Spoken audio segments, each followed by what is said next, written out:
What is up, you guys? Roots12 here, and welcome to another Yu-Gi-Oh! Duel Links video. I haven't been playing Yu-Gi-Oh! Duel Links recently. I've probably been off it for around a week right now, and I know I'm a little bit late, but I really want to do my final thoughts on the KC Cup, because we're most likely going to be seeing KC Cup appear again, with different rewards, a better structure, cooler icons. Like if you got the silver icon, you guys again, there'll be a better one. Similar to what they do with the actual ranking icons now. If you get King of Games multiple seasons in a row, you get that. And I honestly think that KC Cup has been the best event that Duel Links has gotten. We most recently had the special duel event with the Grandpa's cards with Exodia, which I think was pretty silly.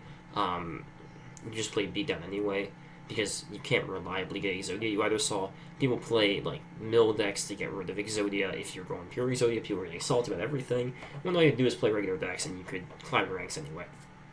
KC Cup was one of the most competitive, is like the most competitive PvP you can get, because on the actual ladder with King of Games, you just don't really have the incentive to climb.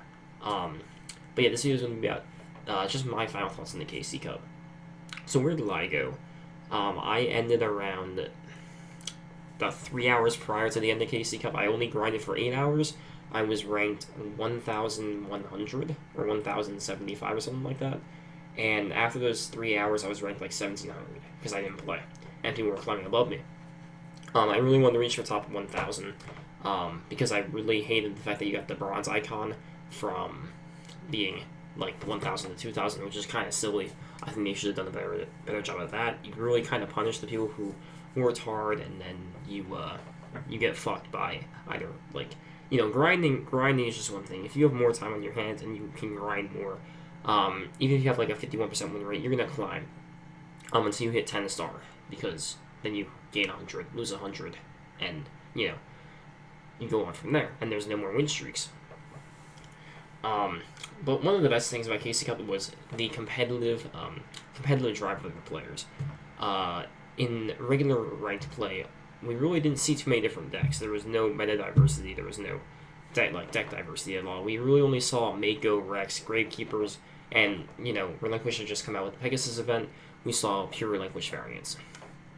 But once KC Cup came out, about 3 days into it, we got so many different decks. It was so cool to see how different cards could, you finally had decks that could beat each other, like Gravekeepers beat some decks, Keith Toolbox decks beat, Gravekeepers, and so on and so forth. We finally had a large meta, which actually Yu-Gi-Oh! Which regular Yu-Gi-Oh! Did not have. Yu-Gi-Oh! Did not have the best deck. Every deck could really beat each other, especially if you drew well and another person bricked. And in regular Yu-Gi-Oh! You really had like one or two meta decks, which took over the format, and then you had rogue decks. This one just had so many meta decks. We had Mako, Rex, Gravekeepers, we had Relinquished Harpies, we had regular Harpies with Harpies Hunting Ground, we had Relinquished Toolbox decks with Keith. We had Keith. Then Keith just had so many fucking toolbox decks. They had the Clown Control with Guardian Statue. They had I played against a Keith deck that ran Fatigue, like Weevil Wood. We had Weevil Burn. We had Taya OTK Burn.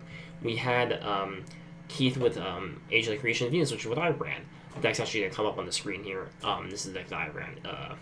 What I call Venus Turbo. I'm not going to go over the deck because it should be self-explanatory how it runs. Age of the Creation of Venus, and you go off from there. We just had so many different decks, and so many different people were playing these different decks, and it just seemed like, you eventually ran off of the free-to-play decks. You didn't see Rex, you didn't see Mako, after you hit around 7 star or 8 star.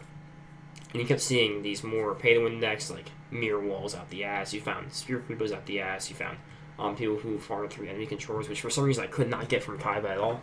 But it was great. Everybody was being creative, everybody was being original, and which is really cool to see. And with different sets and another KC Cup coming around whenever it shows up, I can only wait to see more of that. I wish we had some more tiers in the Kaiba Cup. As I said, I hit like rank 1700. I wish they would have had a tier for rank 1001 to, or like 100, or like 10 to 50. and then 50 to like 200, and they just spread out the tiers with more rewards. And then because I really think people who got top one, who got 1,000 like 2,500 really got shafted because those are so close. It's all around 9-star, and I think that was worthy of the silver token, which you'll see on the screen as well. But we got stuck with the bronze token, and I don't even want to show that off because I feel like such a fucking scrub. And also, look at the rewards. There really wasn't an incentive to go to top 1,000 other than the silver icon. Once you hit top 10,000, you got one super rare, one ultra rare, which means you got your free enemy controller. Actually, once you hit top 50,000, you got your free enemy controller. You got your free super rare, and the super rares were better than the ultra rares. They should have just had top 50,000 get one ultra rare, which would actually increase competitive play, because more people are trying to grind, and people are constantly trying to grind to get that super rare. I think Konami should have realized that super rares were more important. Ultra rares just don't see much play because they're the character cards. They're Air Knight Parship, which really isn't that great. Big Shield Garden, which is okay, and Weevil Burn. There just aren't many good ultra rares. I think the best one is probably Embodiment of Apophis, or Gandor, because Yugi event was not there at the time, which would be pretty cool. But with super rares, you just had so many different options. You had Great Keepers Recruiters, you could have gotten Great Keepers Oracles, you could have gotten like all the Great Keepers. You could have gotten Econs, you could have gotten like Union Attack, you could have gotten, like, there were so many different cards you can get for super rares. I think Konami should have realized that, and they should have made it one ultra rare for top 50,000 and then like go from there. And more rewards go with more tiers. If you had like top 1,001 to 2,500, get like 2 of each, and then you get 1 of each from 2,500 to 10,000, and then 10,000 to 25,000, and to 50,000. I think Konami could have really increased, because I think 8 ultras and 8 supers for first place is kind of underwhelming. Now the 2 million gold really makes up for it for when they increase the card trader card pool. You just hold into that gold. Yeah, I think there could have been a lot more rewards and tiers, but it's Konami's first try. They will get more things right. They've been giving a lot back to the community. The other thing we could have was more region locking. It felt really weird that you could pick what region you wanted to play on. So if you had a bunch of Asians on your server, like I was playing on the North American server, the server was packed full of Asians. If you guys were playing on that server, I would sometimes get DCs, and there's nothing I could do about it because we couldn't connect to the general server because of his ping difference versus mine. And sometimes I would come out in my favor, sometimes it wouldn't, and I would cry because I wouldn't be winning those games, and I get screwed. I was thinking maybe we could have done is maybe best. I always want to suggest best 2 out of 3 because, playing a best of 1 in Yu-Gi-Oh, you're kind of looking at who has the best hand at the start rather than what deck is one person playing versus another. If you're playing dinos and you open up 2 dinos and then 3 traps, or in order to charge and 2 traps, you should just win that game anyway because you're so far ahead after that point.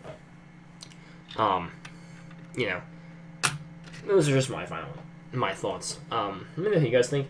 Let me know what you're excited for the next Kaiba Cup, I think, or KC Cup. I think Konami's gonna do a really good job. I also think they're gonna use this KC Cup or the next one to make a ban list. Cards like Mirror Wall. I think a card like what's the card I'm thinking of? There was only one card I think that should have gotten banned. I think that was Econ. I think limiting Econ to 1 would be the best option. Let me know what you guys think about a possible ban list. I don't think Mural is a problem, but I think a card like Econ with so much versatility is a problem. Let me know you guys what you thought about KC Cup. I know I'm definitely pretty late to the punch, but let me know what you guys think. Roots2 out. I'll be making new videos more as I get back into the Yu-Gi-Oh! Duel Links. A new set comes out. New set came out. I'll be doing a review of that. Hit that subscribe button. Hit that like button. Roots2 out. Peace.